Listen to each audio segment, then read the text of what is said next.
शिक्षण क्षेत्रात मोलाचं योगदान देणारे आणि इंग्रजी विषयाचं अध्यापन करणारे गुरुवर्य स्वर्गीय जी.एन. जोशी यांच्या जन्मशताब्दी निमित्त माजी विद्यार्थी मेळावा आणि स्मरणिका प्रकाशन सोहळा संपन्न झाला।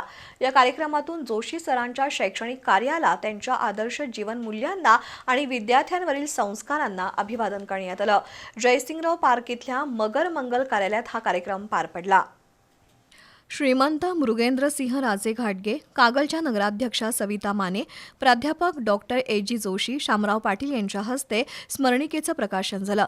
श्रीमंत मृगेंद्रसिंह राजे घाटगे, नगराध्यक्ष सविता माने, जिल्हा मध्यवर्ती बँकेचे संचालक भैया माने, मंत्रालयातील सचिव केशव जाधव, निवृत्त डीवायएसपी विजय कदम, प्राध्यापक महावीर हातगिणे, एस.डी. पाटील, श्रीकांत देवर्षी, पद्मश्री जोशी, मंजिरी कुलकर्णी, डॉक्टर संतोष गुळवणी, रमेश पुनुगडे, अतुल कुलकर्णी, जयश्री पाटील, प्रमोदिनी देशमाने, कमल कुलकर्णी यांनी मनोगत व्यक्त केली।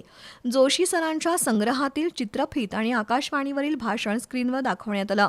या कार्यक्रमाला जन्मशताब्दी समितीचे सदस्य, माजी विद्यार्थी, शिक्षणप्रेमी नागरिक उपस्थित होते। कार्यक्रमाच्या माध्यमातून जोशी सरांच्या स्मृतींना उजाळा मिळाला।